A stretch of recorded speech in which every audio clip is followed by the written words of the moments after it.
Graça e paz. Que privilégio para nós essa manhã estarmos aqui e podemos cantar ao Senhor. E nós não vamos parar, nós vamos continuar. E nós estamos falando a respeito da série de Casa em Casa, no livro de Atos.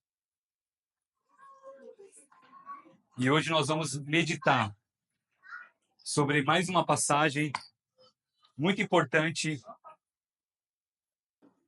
da história da igreja. Então estamos pensando a respeito do que acontecia naquelas casas e a gente tem visto o quanto Deus se moveu e continua se movendo através da vida de pessoas que se entregam totalmente à sua vontade, que se dedicam, se abdicam e continuam, independente das circunstâncias. O quanto Deus tem se mostrado através da vida dessas pessoas. Uma pausa aqui, hoje é um dia muito especial para mim. Minha filha faz 15 anos hoje. Nós comemoramos o aniversário dela ontem. E uma coisa que Deus falou comigo no meu coração muito forte esses dias é que muitas vezes a gente, pela convivência e rotina dos nossos lares, nós esquecemos da beleza da família. Porque alguns aqui sabem da minha história e eu não tinha perspectiva de vida. Pela vida que eu levava, eu não chegaria até os 25 anos de forma alguma. Mas hoje, vendo a minha família diante do Senhor, servindo a Deus, a minha filha fazendo 15 anos, eu falei, Senhor, Tu és maravilhoso, Pai. A minha família está diante do Senhor, eu tenho uma família.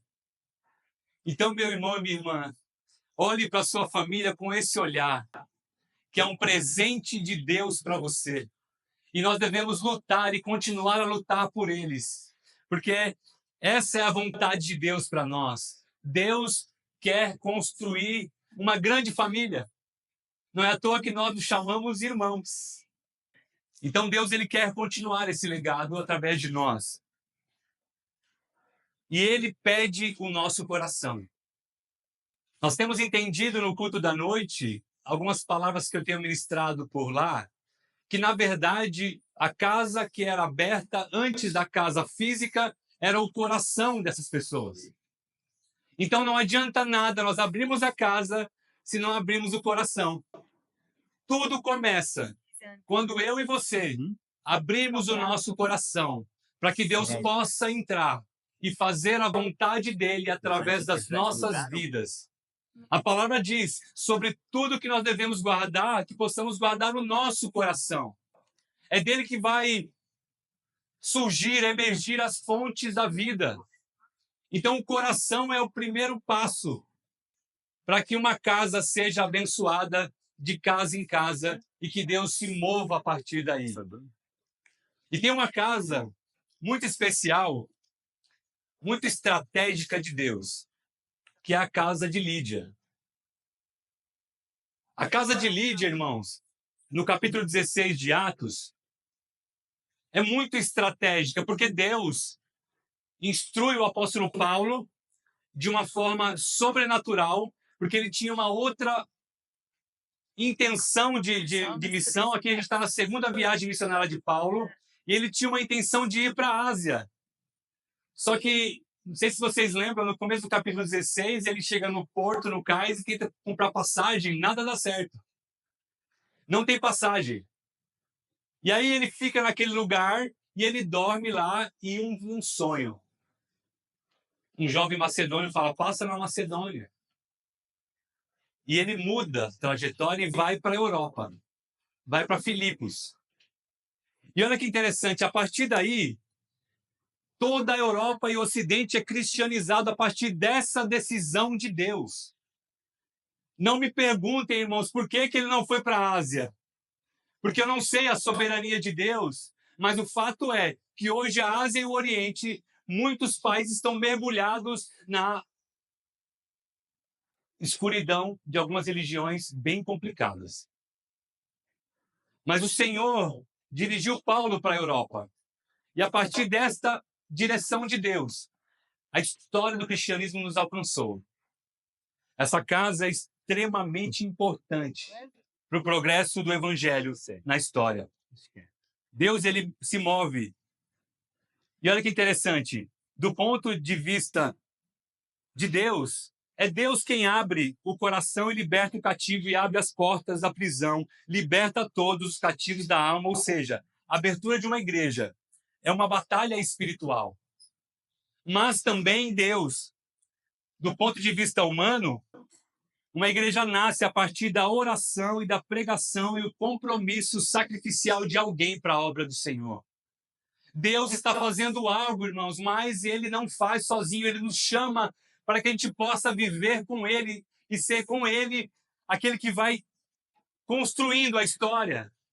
Deus decidiu usar a mim e a você para que continuasse o legado que Ele começou na vida do apóstolo Paulo e de tantos outros na história.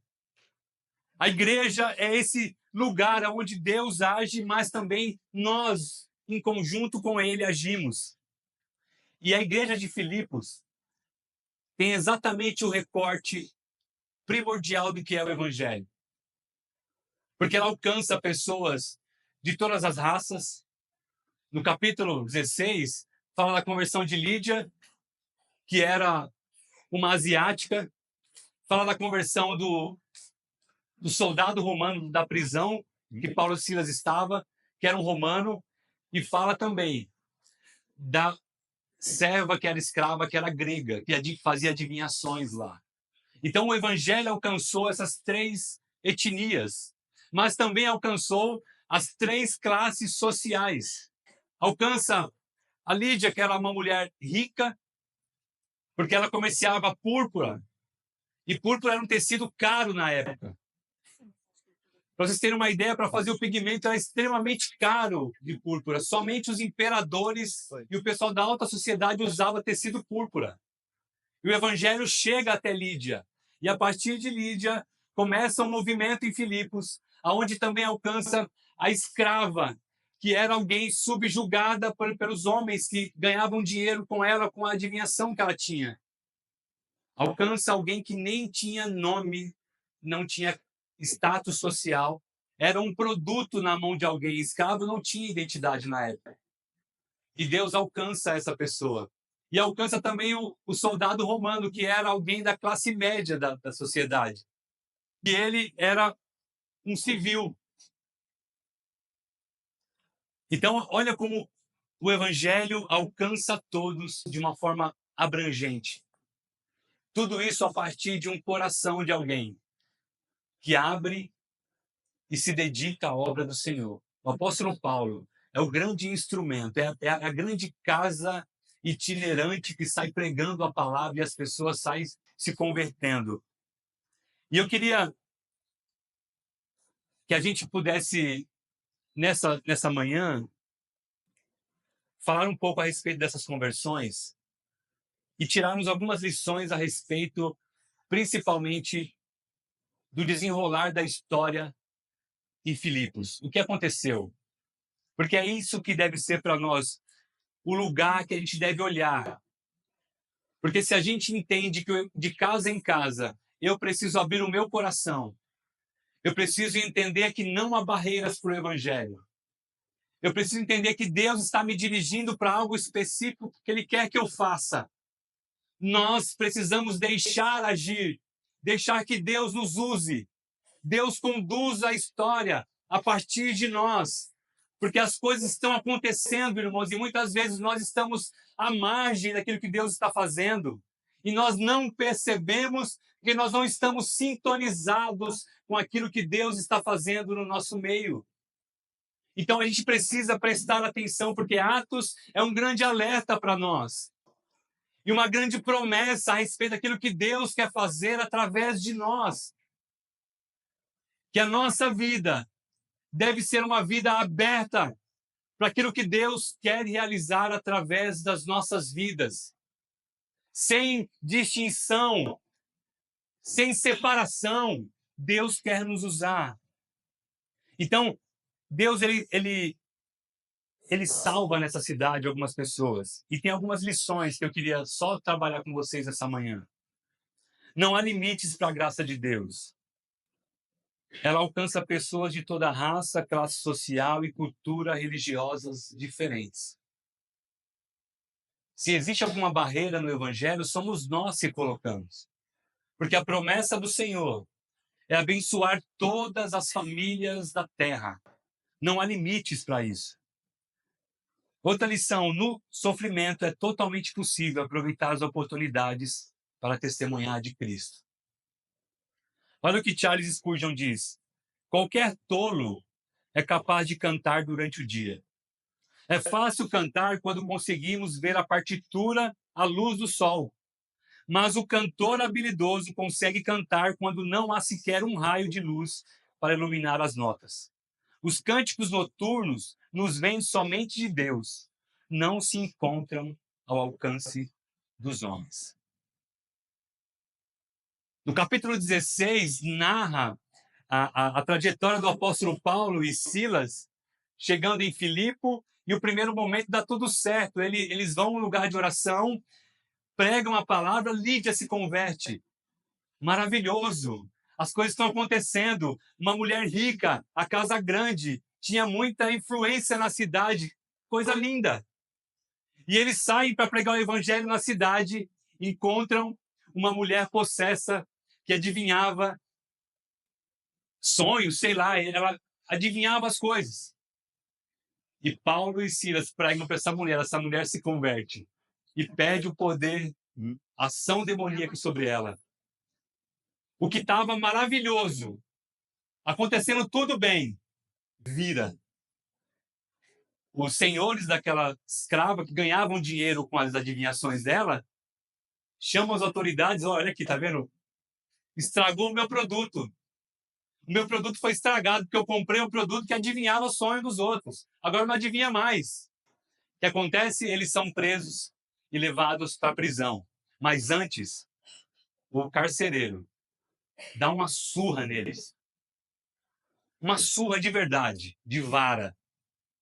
E aí, irmãos, na noite, por volta de meia-noite, a palavra diz que Paulo e Silas cantavam louvores a Deus. Cantavam, cantavam.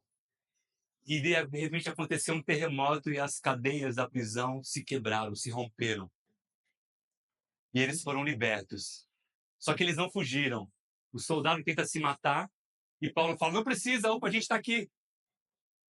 E aí Paulo e Silas vão na casa desse rapaz. Ele se converte primeiro e eles vão na casa dele. E a salvação chega não só para ele, mas por toda a família dele. Para toda a sua família. Então, o evangelho requer de nós, irmãos, não somente quando está tudo bem a nossa fidelidade, não somente quando vai de vento em popa as nossas finanças, quando está tudo certo com a nossa família, quando o nosso ministério está ok. Não, porque Deus sabe e Deus não deixou isso oculto a nós, que nós teríamos aflições, passaríamos por dificuldade, e isso provaria que tipo de Deus nós servimos, que tipo de servos nós somos. Então, é fácil cantar e adorar quando está tudo bem. Mas, quando as circunstâncias mudam, o Senhor nos chama para provar se realmente nós somos seus servos. Terceira lição: no sofrimento é possível triunfar sobre a adversidade e usá-la como incenso de adoração. Atos 16, 25. Por volta da meia-noite, Paulo e Silas estavam orando e cantando hinos a Deus. Os outros presos ouviam. De repente, houve um terremoto tão violento que os alicerces da prisão foram abalados. Imediatamente, todas as portas se abriram e as correntes de todos se soltaram. O cristianismo, ele transforma vales em mananciais, choro em alegria, dor em consolo. Essa é a beleza do evangelho. Que as circunstâncias difíceis não duram para sempre. Que as circunstâncias complicadas da nossa vida não duram para sempre. É lógico que vai oscilar as coisas aqui, mas a nossa esperança é que vai chegar uma hora que tudo isso vai se extinguir e o mal não vai ter mais poder sobre nós. Essa é a nossa esperança da salvação. Então, não, o sofrimento existe, mas nós podemos triunfar sobre ele. Ele não dá a última palavra sobre nós, porque nós cremos em um Deus que transforma a causa em bênção, que pode mudar todas as coisas. Outra lição, no sofrimento aprendemos que a hora mais escura da vida é tempo de adorarmos a Deus. Paulo e Silas, por volta da meia-noite, cantavam e adoravam a Deus, todos estrupiados de varadas, estavam fazendo a obra de Deus, fazendo o bem, e são presos e açoitados e jogados num calabouço. E eles usam tudo isso como mola propulsora para adorar a Deus, para mostrar para Deus que eles não foram chamados para escapar da dor, mas para triunfar sobre ela. Nós não fomos chamados para vivermos na dor, porque toda dor tem algo para nos ensinar. Toda circunstância difícil é um luminoso de Deus para nós. Não há momento mais propício para olharmos para Deus do que na hora do sofrimento. Já foi visitar alguém no hospital? A pessoa vira um doce. Porque a fragilidade, a presença de uma possível morte, nos deixa serenos para ouvir a voz de Deus. Na prisão é a mesma coisa. Dificilmente você vai abordar alguém na prisão e vai negar que você faça uma oração por ele. No hospital é a mesma coisa. Então, no sofrimento, nós temos que aprender que a hora mais escura é tempo de adorarmos a Deus. É fácil cantar na alegria, mas Deus nos convoca a também cantar na prisão, à meia-noite. Aqui nós estamos juntos como irmãos, é maravilhoso, mas lá fora você vai encontrar dificuldade, você vai ter que escolher o que você vai fazer a partir daí. Quinta coisa, no sofrimento aprendemos que aqueles que cantam na prisão jamais serão presos. Viktor Frankl diz o seguinte, que a liberdade interior é o único bem que os homens não podem tirar de você. A decisão é o que você fará dessa liberdade. O sofrimento daqueles homens não os prenderam. Porque gente livre não pode ser presa. Gente livre não pode ser encarcerada. Porque sabem que a sua mente e o seu coração estão voltados para Deus. As circunstâncias não definem ele. O que está acontecendo ao meu entorno não diz respeito a mim. Quando nós entendemos quem nós somos, as circunstâncias externas não nos influenciam a ponto de tirar a nossa alegria. Se tem algo externo, meu irmão e minha irmã, tirando a sua alegria, reveja isso. Porque tem algo em você que precisa ser ajustado. Tem algo em você que não está pronto ainda. E como eu disse muitas vezes aqui, se não está maduro, não quer dizer que é ruim. Imaturo não é ruim, só é alguém que não está pronto ainda. Maturidade é alguém pronto, imaturo é alguém não pronto, mas nenhum dos dois é ruim. O imaturo está num processo. No sofrimento aprendemos que mesmo quando o terremoto não ocorre, nós devemos continuar adorando. Lembram no livro de Daniel, Sadraque, Mesaque e Abednego? Ó rei, mesmo que Deus pode nos livrar, mas mesmo que ele não livre, nós continuaremos a adorar. Porque as circunstâncias não são o fator motivacional da minha adoração. Não é quando está tudo bem, não é quando está tudo indo vento em popa. A adoração independe disso. E esses homens entenderam que no sofrimento, mesmo quando o terremoto não aconteceu ainda, nós devemos continuar adorando. A canção e os louvores de Paulo e Silas aconteceram antes do terremoto. Antes que acontecesse tudo isso. Eles cantam porque a prisão não importa mais para eles, pois os passaportes deles já estão carimbados e a última viagem derradeira é o céu. Quem tem o céu como destino, quem tem a ressurreição como destino, nada dessa terra pode parar. Nada. Nada pode ser mais poderoso do que a ressurreição. Aliás, a palavra diz que se Cristo não ressuscitou, é vã a nossa fé, porque a ressurreição é a grande vitória sobre a morte, é a esperança para nós. Se Cristo venceu, nós venceremos com Ele. Essa é a nossa esperança. E aí, depois de várias outras prisões que Paulo teve, ele sofreu solidão em 2 Timóteo, capítulo 4, versículo 9 e 11.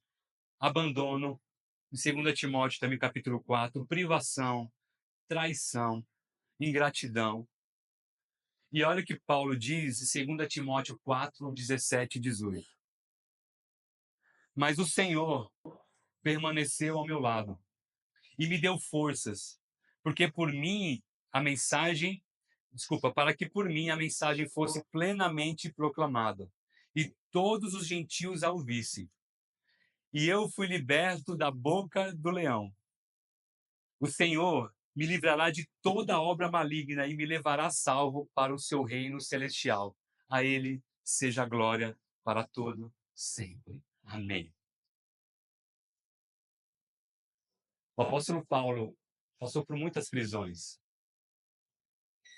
E a última prisão dele, ele não conseguiu sair. Ele foi decapitado.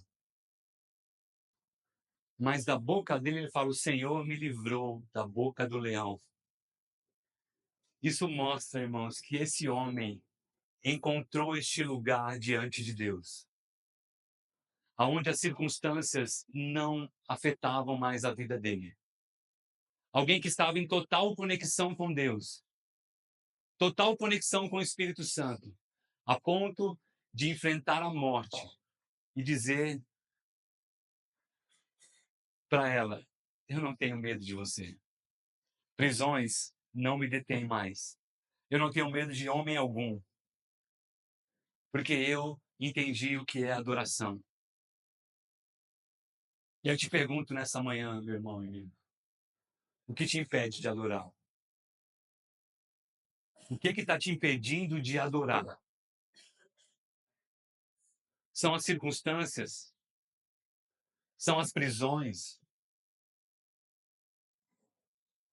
São as relações? O que é que impede você de adorar? Porque a adoração é essa total rendição ao Senhor. Eu vim de uma família católica. E o sacerdócio do padre, o dia que ele recebe a ordenação, é muito interessante. Porque o padre, ele deita, para ele ser ungido, ele deita com a cara no chão, assim, em total submissão e adoração a Deus. E ele recebe a unção. Na vida, nós devemos estar em total submissão à vontade de Deus. O apóstolo Paulo entendeu isso. O apóstolo Paulo entendeu isso. E ele não é um privilegiado. Não podemos ver o apóstolo Paulo e falar: mas era o apóstolo Paulo. Tá bom. Tem o Estevão, que era um discípulo comum. E também chegou nesse mesmo lugar. Ele foi o primeiro mártir da igreja. A primeira pessoa a morrer pelo evangelho. E aí ele, no momento da grande momento dele ser apedrejado, ele perdoa todo mundo. E a palavra diz que o rosto dele resplandecia. E aí eu te pergunto novamente, o que está te impedindo de adorar? Porque tem uma diferença muito grande entre louvar e adorar. Louvar a Deus é quando nós cantamos por aquilo que Ele fez. Talvez você venha para cá e você louva a Deus pela sua semana, pelo seu trabalho, pela sua família. Amém. Mas nós somos chamados mesmo para sermos adoradores. Alguém que se entrega ao Senhor, independente das circunstâncias. Alguém que se rende a Ele, sem interesse, sem nenhum tipo de troca. Simplesmente para adorá-lo, para se render a Ele. Porque o seu coração já está aberto. Então, o que te impede de adorar? Esse tempo na nossa igreja é para isso. Atos é para nós um grande impacto na nossa vida. Para que a gente olhe para trás e analise os nossos caminhos. O quanto você mudou nos últimos 6 meses. O quanto você agiu diferente das circunstâncias que estavam te afetando. Teve mudança? Ou não, você continua fazendo as mesmas coisas, mas esperando um resultado diferente?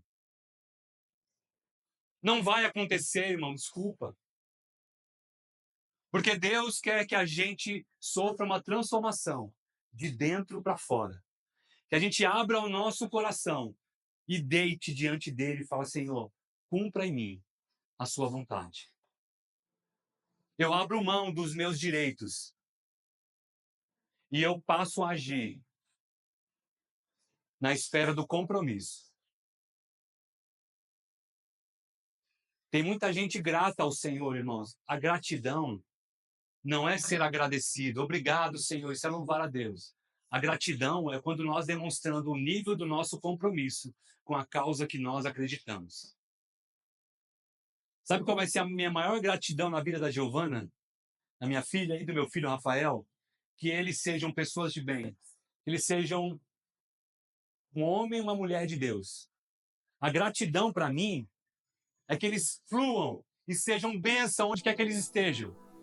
Que eles assumam um compromisso do Evangelho. Deus quer de nós a mesma coisa.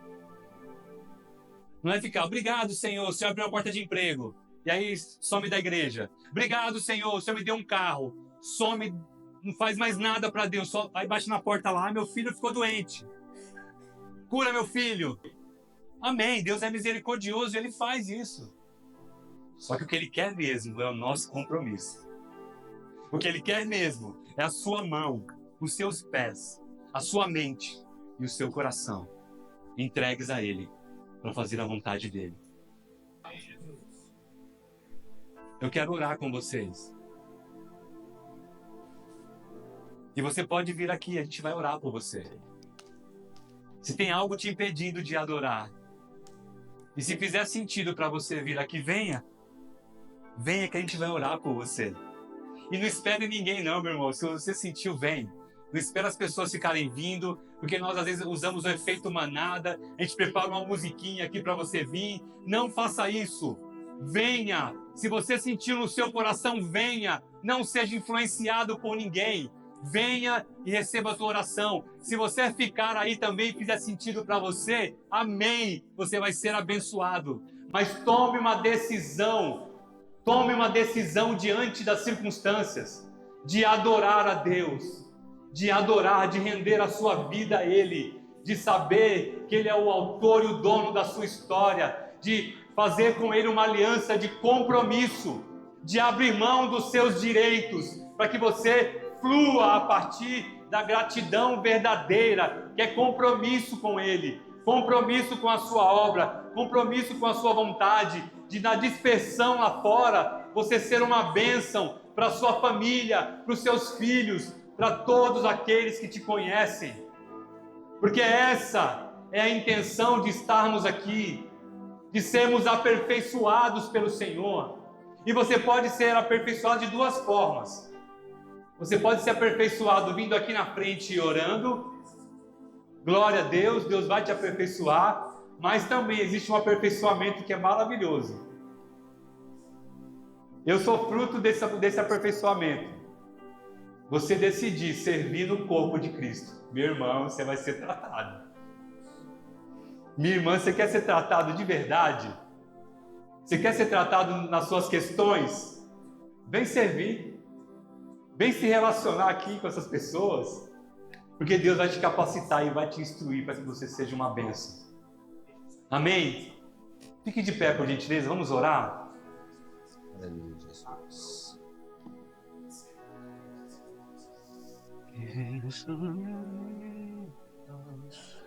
Que mais alto? Senhor, nós te engrandecemos, Pai, porque Tu és santo, Pai. Santo, santo, santo é o Teu nome. Através daquilo que nós meditamos na Tua palavra aqui, Senhor, nós vimos o quanto é importante nós adorarmos o Senhor, o quanto é importante nós abrirmos o nosso coração, para que o Senhor possa cumprir em nós o Teu querer e fazer a Tua vontade. E aqueles que entenderam isso, Pai, que eles sejam abençoados por Ti, que eles recebam do Senhor esse abraço, que eles recebam do Senhor esse renovo, e que eles possam continuar, Pai, apesar das circunstâncias, que os Teus filhos alcancem em Ti, Pai, o favor necessário, para que eles rompam, Pai, e o compromisso contigo seja aliançado, Senhor, e que assim como o apóstolo Paulo cantavam em meio às prisões da vida, Senhor, que os meus irmãos aqui, Pai, triunfem sobre cada cadeia, e que não haja limite para eles, que eles alcancem lugares mais altos, e que eles sejam, Pai, a cada dia cobertos pela Tua graça e pela Tua misericórdia, que eles encontrem no Senhor o refúgio seguro, bem presente no momento da angústia, que eles encontrem no Senhor toda a força necessária para continuar, Deus, e que eles sejam instrumentos poderosos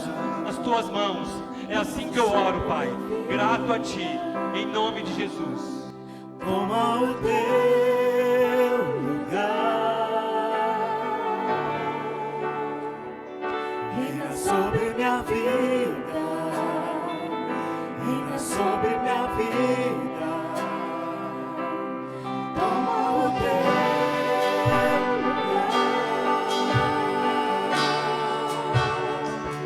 reina sobre minha vida, reina sobre minha vida.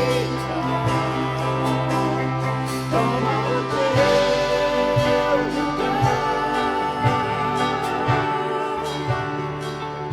reina sobre minha vida, reina sobre minha vida.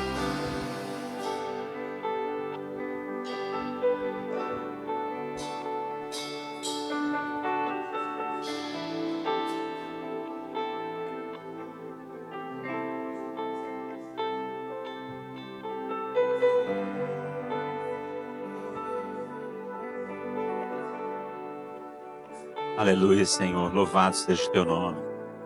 Louvado seja o Teu nome. Bendito seja o Teu nome. Exaltado e glorificado seja o Teu nome. Aleluia. Pode se sentar. Louvado seja o nome do Senhor. Bendito seja o nome do Senhor. Louvado seja Deus. Deus é fiel. Deus é fiel. Amém. Deus é fiel.